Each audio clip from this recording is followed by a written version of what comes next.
You don't think the people have a right to know who's making money on this deal, Mr. Chairman? Really? You're just gonna walk away? We now know why Houston Housing Authority Chairman Lawrence Snowden was running away from us a few months back. And the truth, it's ugly. We had no idea how much rotten stuff was going on. I mean, nobody would expect to discover what we've since discovered. We've discovered things that are just absolutely shocking. I feel betrayed. I really feel betrayed. I really do. The FBI is now investigating, and there's plenty to expose, so buckle up. I think they should get to the bottom of this because those are federal tax dollars that they're playing with. Think about it. The Housing Authority wants to spend $66 million of your dollars just on dirt, not a home for a single needy family for all that money. These two projects on these two properties are atrocious. You already know both real estate deals are with the same guy, Ernie D. Cockrell. You already know fired Houston Housing Authority Chairman Lance Gilliam and the wife of County Commissioner Rodney Ellis are making money on both deals.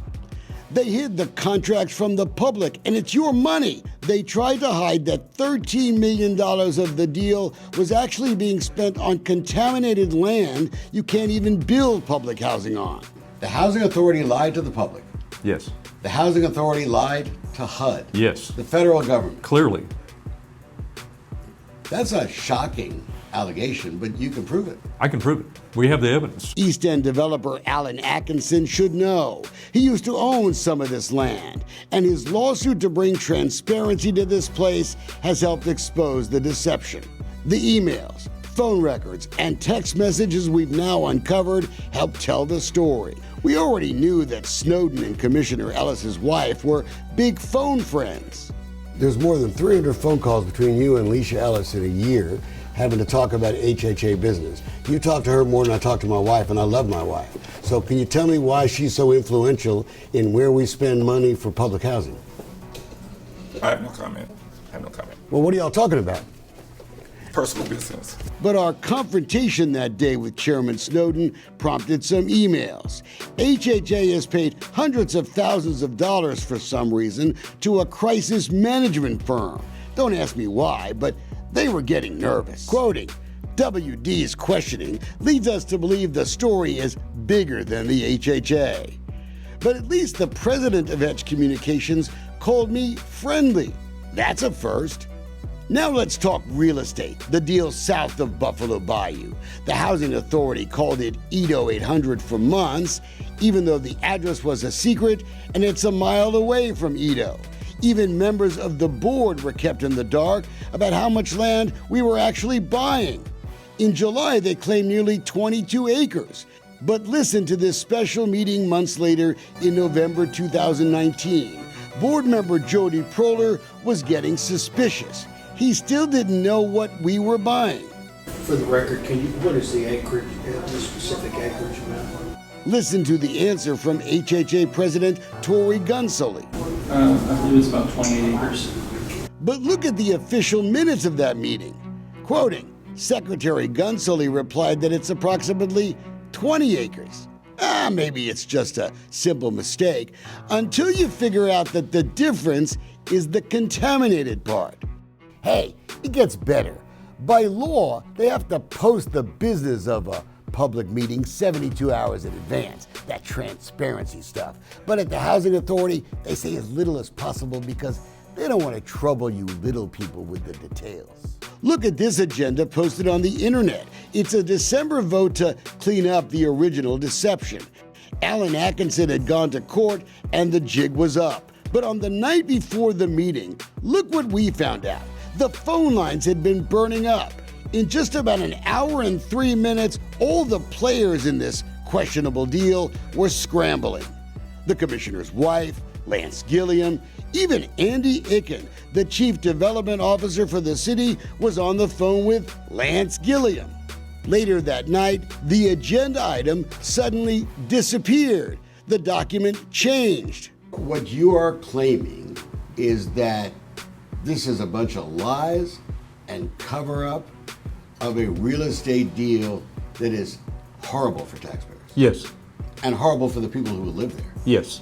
That's why we went looking for Lawrence Snowden again. We found his car at HHA headquarters. The building was closed to us because of the coronavirus, but they spotted our camera outside, and then look what happened. The chief of HHA security came out to drive Lawrence's car away to plan the escape. What's going on, man? Hey, how you doing? Aren't you happy to know you're paying this guy $100,000 to help Lawrence Snowden hide? What are you gonna be? You gonna be his driver today? Well. Is that what you do for a living, man? Is that what they're paying you for, to drive him around? Really? Seriously? Is that what taxpayers are paying you for? To drive him around? Mr. Snowden has kept another secret from you. That real estate deal, it was supposed to close in October.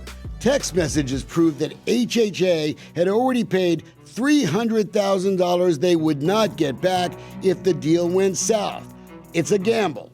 That closing got postponed at the last minute, but wait till you see what it cost you for them to do it. HHA tried to hide this document, but the Attorney General made them give it to us. It shows that in October, HHA agreed to pay $1.5 million more of your money for the delay. Remember, that's nearly $2 million now that could be gone if the deal doesn't get done. It was never voted on by the HHA board. We've got all the video. Who in the world had the authority to write that check? The former HHA president, Mr. Gunsoli, but he doesn't want to talk about it now. Someone told you to sign that check. Was it the chairman? Or who? You would have to look at the records. Well, I'm not getting involved. There's tons of contaminated ash on this land, lead, arsenic, and the TCEQ requires an annual inspection just to make sure it's still buried deep in the ground. Here's the inspection from 2019 that Pinto gave the state of Texas.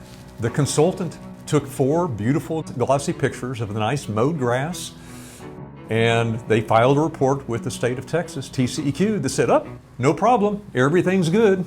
Now Alan Atkinson alleges the inspection report is a fraud. Remember, he used to own this land. A 5-year-old could see that it's false. You can see from aerial photos what floods have done to expose the parts of the land you don't see in those pretty pictures. Hey, better than that, we've got pictures too, and video of the ash right on the surface. The consultant who did the report wouldn't talk to us. Mr. Cockrell, well, he hasn't called us back. But our questions may have already saved you millions. Since our investigation began, a small part of that contaminated land is now off the table. But wait a minute, weirdly, the price has now gone up, not down.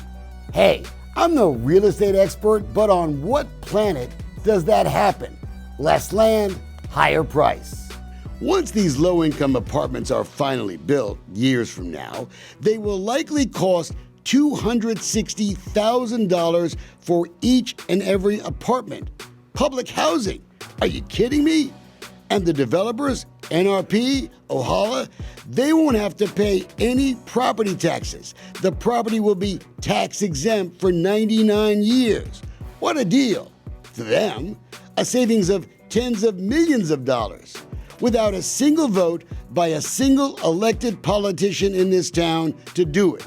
Less money for schools, for streets, for cops. Senator Paul Betancourt smells trouble.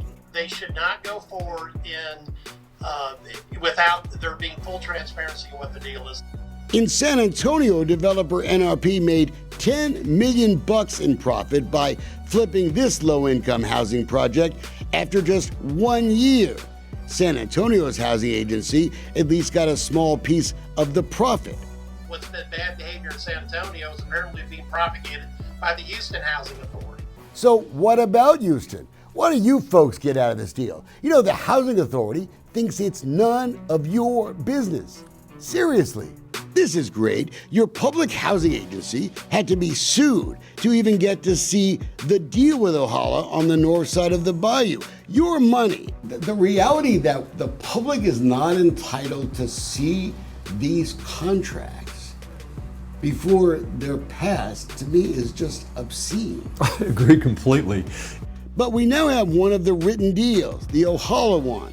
Here's just a couple of goodies.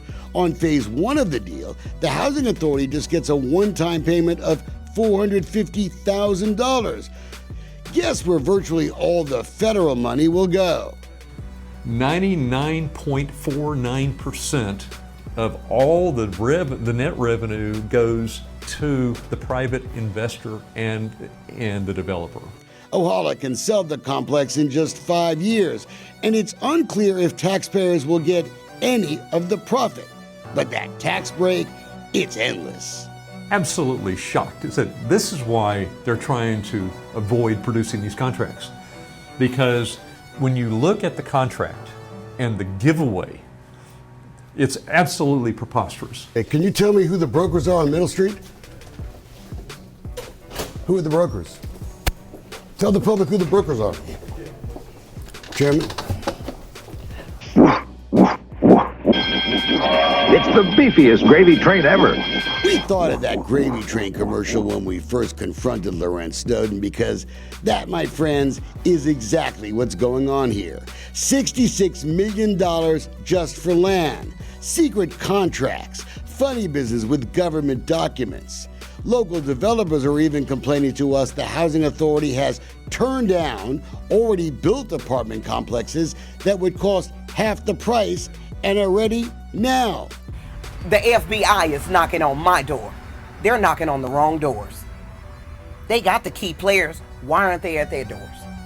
Alan Atkinson says longtime housing advocate Phyllis Wilson, who was kicked off the board, I wonder why, is brave for speaking out. How disgusted are you when you Completely disgusted.